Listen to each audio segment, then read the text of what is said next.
অনুষ্ঠানটিৰ জন্মদাতা মোৰ ভাতৃপ্ৰতিম হিমাংশু ৰঞ্জন ভূঞাক ধন্যবাদ জ্ঞাপন কৰিছোঁ এনে এক প্ৰচেষ্টাৰ বাবে।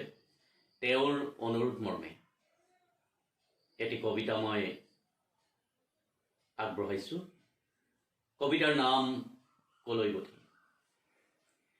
জীৱন দাপোন প্ৰতিবিম্ব নিজা ৰশ্মিহীন জোন, মায়াৰ চাকনৈয়া ডুব যাওঁ যাওঁ কোঠাহীন নাৱৰীয়া, নদীৰ কোবাল সুত ঢৌ খেলোতেই উত্তাল তৰংগত ভাহি যোৱা ফেল, জীৱন বিনাৰী ন চিগুতেই তাল হয় বেতাল।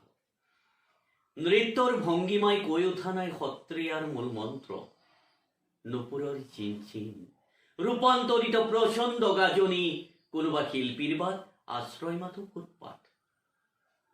চকুত চাট মৰা নগ্ন ছবিয়ে জাপ খুৱাই চকুৰ পতা, বৃদ্ধৰ স্থান নাই নৱ প্ৰজন্মই পাহৰিলে সেয়া যে আছিল মোৰ ককা। বিশ্বাই নকৰা সংকীৰ্ণ পৃথিৱী কাৰোবাৰ নিৰ্দেশত ঘূৰিছে এপাক, ৰাতিক দিন কৰা বৰ্বৰ হতে আকাশ কৰিছে মেঘাচ্ছন্ন, বৃষ্টিহীন বিজুলীয়ে কাঢ়ি নিব যেন সূৰ্যৰ কিৰণ।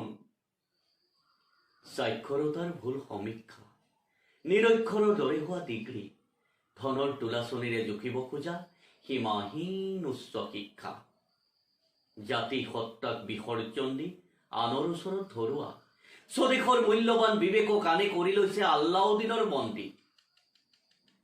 কলৈ গতি স্বজ্ঞানহীন বলকল পৰিধান নহয়তো, বৃক্ষৰ ধ্বংসযোগ্য কৃত্ৰিম প্ৰতিষেধক মানৱক কৰিছে যান্ত্ৰিক, সৃষ্টিৰ জীৱৰ নিষ্প্ৰয়োজন নিৰ্মিত মস্তিষ্কৰ ৰব।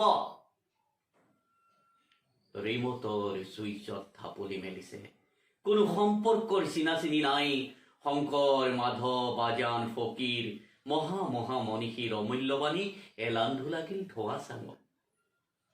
কত সাধনাৰ অন্তত ওলোৱা সাঁচিপাতত লিখা অমূল্য ৰত্ন বৰ্তমান যেন জৰাজীৰ্ণ। ভাৰতীয় সভ্যতাৰে আলোকিত হোৱা পশ্চিমীয়াসকলৰ চৰণত ধৰি কৰিছো প্ৰাৰ্থনা, আমাক সভ্যতা দিয়া। বিস্মৃতিৰ কৰাল গ্ৰাসত পৰি আকৌ জ্বলাম নেকি শিলত শিল ঘঁহাই জয়। ধন্যবাদ।